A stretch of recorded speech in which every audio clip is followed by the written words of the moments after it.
ಇದು ನೋಡಿ ರಾಗಿ ಉಪ್ಪಿಟ್ಟು ತುಂಬ ದಿನದಿಂದ ಮಾಡಿ ತೋರಿಸ್ಬೇಕು ಅನ್ಕೋತಾ ಇದ್ದೆ, ಇವಾಗ ಆಯಿತು ನೋಡಿ. ಇದಕ್ಕೋಸ್ಕರ ನಾನು ಒಂದು ಸಣ್ಣ ಲೋಟ ನನ್ನೊಬ್ಳಿಗೆ ಮಾಡ್ಕೋತಾ ಇದ್ದೀನಿ. ಇದು ಅಂಗಡಿ ಹಿಟ್ಟು ಸ್ವಲ್ಪ ನೈಸಾಗಿಬಿಟ್ಟಿದೆ. ಮನೇಲಿ ಮಾಡಿಸ್ಕೊಂಡ್ರೆ ಇನ್ನೂ ಸೂಪರಾಗಿ ಬರುತ್ತೆ.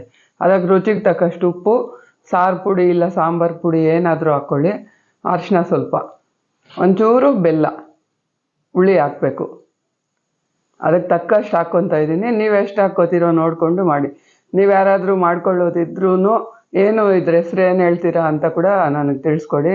ತುಂಬ ಅಂದರೆ ತುಂಬ ರುಚಿಯಾಗಿರುತ್ತೆ.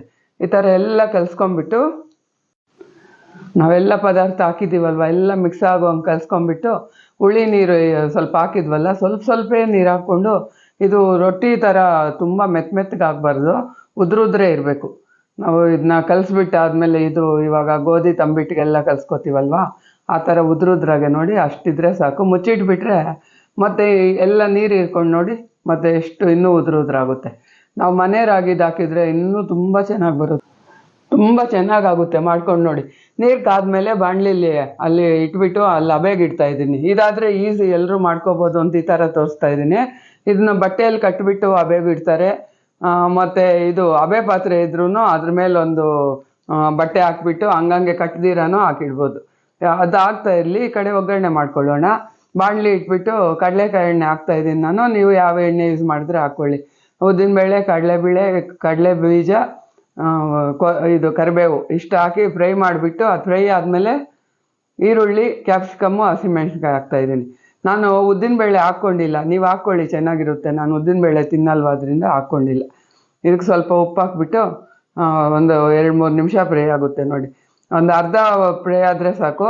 ಆಮೇಲೆ ಅಷ್ಟರೊಳಗೆ ಅದಾಗಿರುತ್ತಲ್ಲ, ಅದನ್ನೂ ಹಾಕ್ಬಿಟ್ಟು ಮಿಕ್ಸ್ ಮಾಡಿಕೊಂಡ್ರೆ ಎಲ್ಲ ಒಟ್ಟಿಗೆ ಫ್ರೈ ಆಗುತ್ತೆ.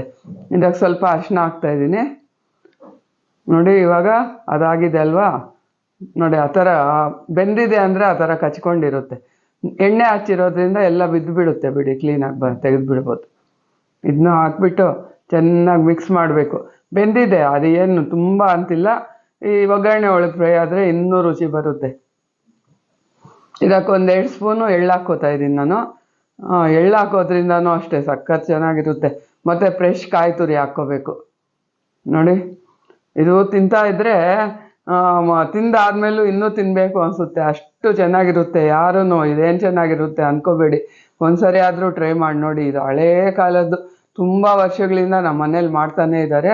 ಇವಾಗ ನಿಂಬೆಹಣ್ಣು ಅರ್ಧ ಒಳ್ಳೆ ಹಿಂಡ್ಬಿಟ್ಟು ಹೆಂಗಿದೆ ನೋಡಿ ಕಲರ್ಫುಲ್ಲಾಗಿ, ಕೊತ್ತಂಬರಿ ಸೊಪ್ಪು ಹಾಕ್ಕೊಂಡು ಇದು ನಾನೊಬ್ಬಳಿಗೆ ಮಾಡಿರೋದು ನೋಡಿ, ಎಷ್ಟು ಚೆನ್ನಾಗಿರುತ್ತೆ ಗೊತ್ತಾ. ತುಂಬ ಅಂದರೆ ತುಂಬ ರುಚಿ ಇರುತ್ತೆ. ಎಷ್ಟು ಹೇಳಿದ್ರು ಕಮ್ಮಿನೇ. ಒಂದು ಸರಿ ಆದರೂ ನೀವು ಟ್ರೈ ಮಾಡಿ ನೋಡಿ. ಮಾಡೋರಾದರೆ ಮರ್ತೋಗಿದ್ರೆ ನೆನೆಸ್ತಿದ್ದೀನಿ, ಮಾಡ್ಕೊಳ್ಳಿ.